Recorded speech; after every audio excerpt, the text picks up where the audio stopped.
Right now is an important time of year for investing, and it's the perfect moment to take stock of where you're at with your investments, and more importantly, to make sure your money is set up in the smartest, most tax efficient way possible. Because most people don't realize how easy it is to get wrong without even noticing it. And recently, the rules have shifted again, and we've had changes to pensions, allowances, and even how certain tax benefits work.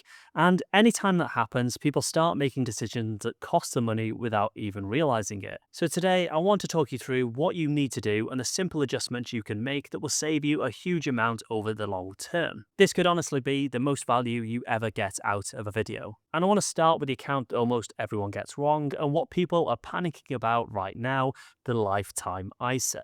Let's start with the elephant in the room. I want to talk about the thing that everyone keeps asking about lately, and it's whether the government is going to scrap it or replace it. There's been a lot of noise over the last few months about a consultation coming, and whenever something like this gets mentioned, people understandably panic and think, well, should I even bother with a lifetime ISA now? Is my money safe? And should I just stop paying in? And the first thing I want to say is this: the government does this all the time. Every single government comes in with their own ideas for helping people to buy homes or to boost savings, and we all end up with a new version of whatever the old scheme was.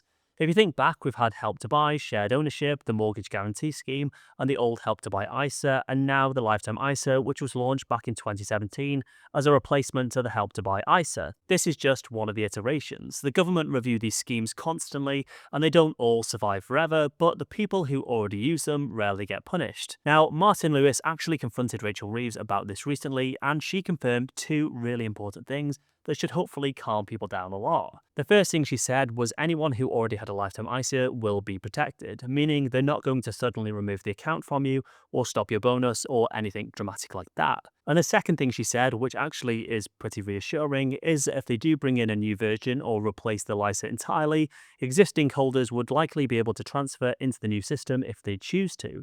That means you're not going to get stuck with some outdated product while everyone else gets a shiny new version. So what do you do with that information? Well, honestly, it means that the 25% bonus is still an absolute no-brainer, especially for basic rate taxpayers. And if you're under 40 and you haven't opened one yet, I would still recommend opening one, even if you only literally put £1 into it. Because once you hit 40, you can't ever open a lifetime ISA again as it currently stands. And that rule hasn't changed. So it would be silly not to get that free money. In other words, the consultation shouldn't put you off. If anything, it should make you more confident because the people who already have a lifetime ISA are usually the ones that get the protection, and they're often the ones who will benefit the most when the scheme gets updated, renamed, or replaced. To know if it's worth it or not, though, you need to truly understand how the lifetime ISA works, because for something that's been around for 8 years, it's still one of the most misunderstood accounts in the investing world, and that is the problem with it. The lifetime ISA was originally introduced to help people either buy their first home or save for retirement, which is why the rules seem a bit odd at first, because it was designed to cover two very different goals. The basic idea is really simple though. Each tax year you can put up to £4,000 into a lifetime ISA, and the government will give you a 25% bonus on whatever you put in. So if you put in the full £4,000, they'll add £1,000 on top, and that is genuinely free money. You've got no employer match, no forms, no complicated hoops you've got to jump through, just a straight boost. Now, one thing that confuses people is the allowance. The £4,000 you put into the lifetime ISA comes out of your £20,000 allowance. So it's not separate. If you max the lifetime ISA, you're left with £16,000 across your other ISAs, and it all sits under that same umbrella. The next big misunderstanding, though, is what the lifetime ISA is actually for. Most people assume it's purely for first-time buyers, and it isn't. Yes, you can use it to buy your first home, but it's also a retirement account, which is why the name includes the word lifetime. And for a lot of people, they don't realize this. Even if you use it for your first home, you can open another one afterwards towards retirement. That always catches people out. The rule is that you can only open one before 40, not that you can only have one, which is quite silly to me. But if you're over 40, don't worry, we'll panic because we'll talk about the workarounds. Now, a quick note on contributions, because this trips people up too.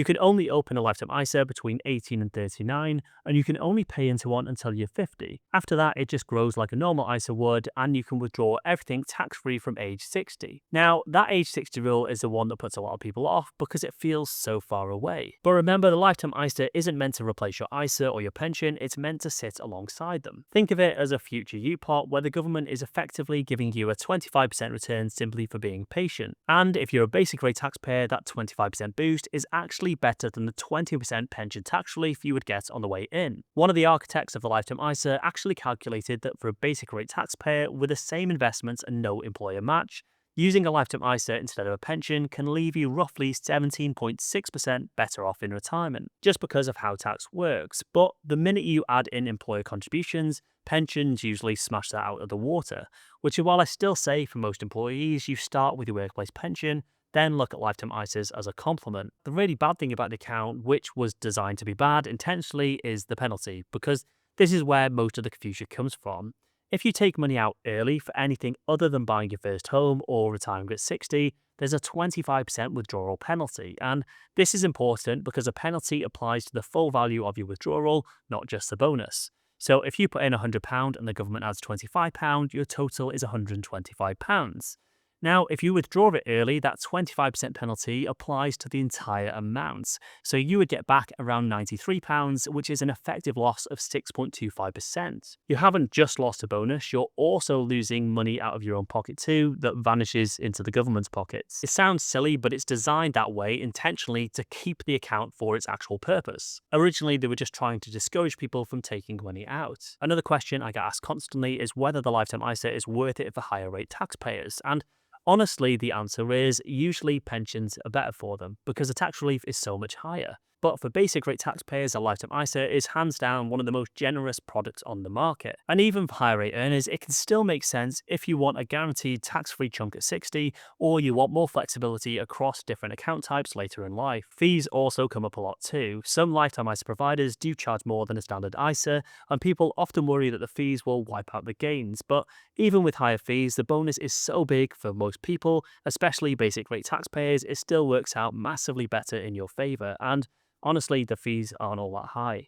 I use Hargreaves Lansdown for my lifetime ISA, but AJ Bell and Doddle also are pretty decent options. Unfortunately, there's not many providers that offer a lifetime ISA because there's so much paperwork, a lot of them don't want to get involved. And just like a normal stocks and shares ISA, anything inside a ISA grows completely tax-free. And if you ever find a better provider for lower fees, you can always transfer it across. You're not locked in for life. So once you remove the confusion, the lifetime ISA is actually a very straightforward account that gives you a 25% boost for doing something you should probably be doing anyway, either buying a place to live or saving for retirement. And in this tax environment where allowances are shrinking and every pound seems to get taxed twice, that bonus becomes even more valuable. Now, before I get into the next one, which trust me could save you a lot, a quick shout out to the sponsor of today's video, TaxFix. Yep, formerly known as Tax Scouts. Now, if you're anything like me, tax returns are one of the things you know you've got to do, but you keep putting it off because it's confusing, boring, or you're terrified of getting something wrong, or worse, missing the deadline altogether. Been there, done that, and that's exactly why I use TaxFix. They've got new self-assessment service tiers, which they've just launched.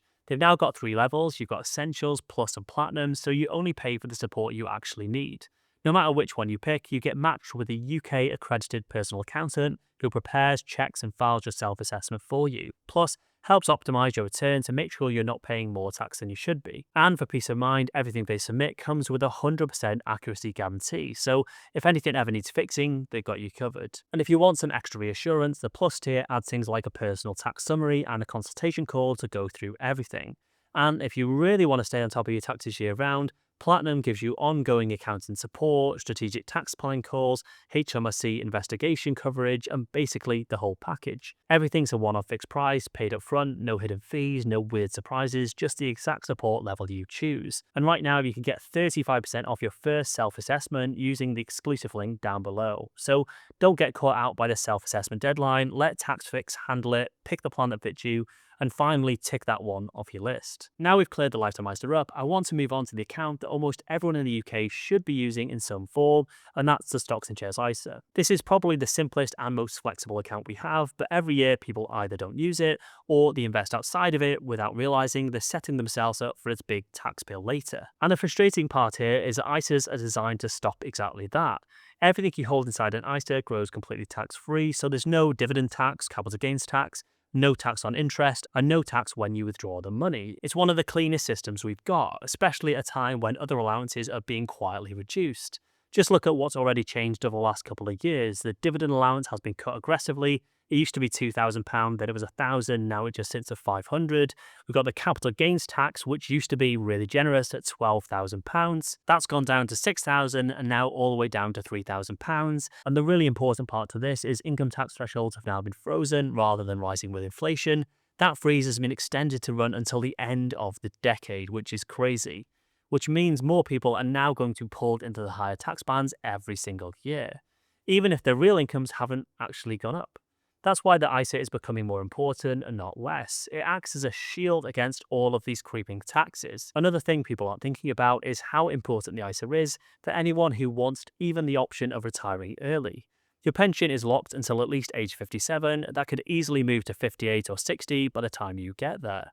So if you want any kind of flexibility in your 40s or 50s, you need an ISA as well as your pension.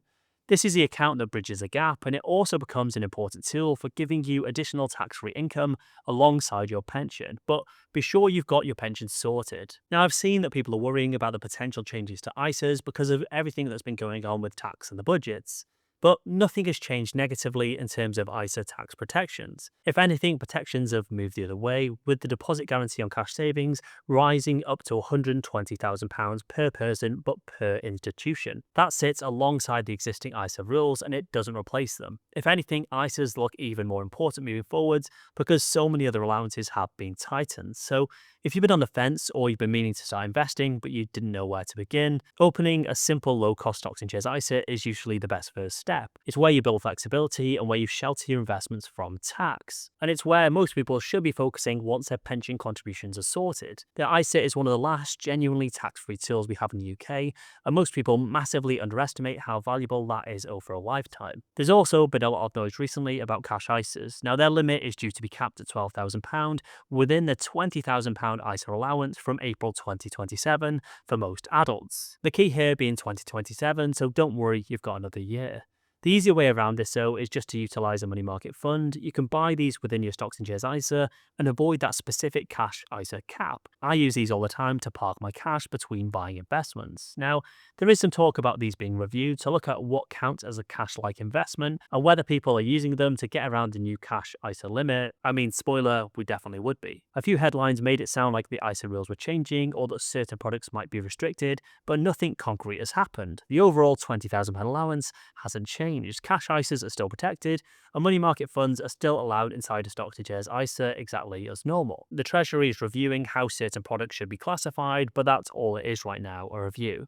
And if history is anything to go by, people who already hold these products are almost always protected if the rules ever do change. Personally, I don't think this is a massive problem because hopefully it will just encourage more people to invest, which in the long run is typically better for them.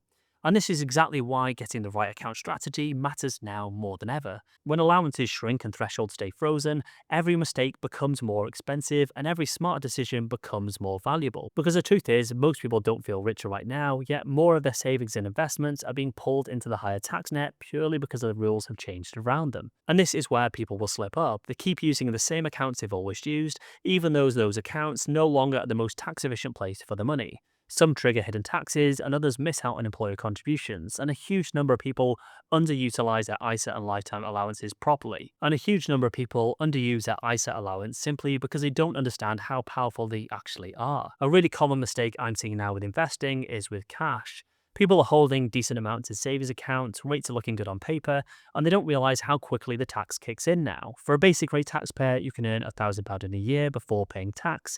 Higher rate is only £500, and additional rate, you've got no allowance altogether. And you don't need £100,000 sitting in a bank account to trigger these taxes. At today's rate, the allowance gets used up far faster than people expect, without doing anything risky or unusual. The easiest way to get around this is just getting that money inside a tax efficient wrapper. Mostly ISAs or premium bonds are another option, which I don't think are as good, but they are a great tax-free vehicle. It's so easy to fall into this trap because you think, "Oh, I'll get around to it," and you just never do.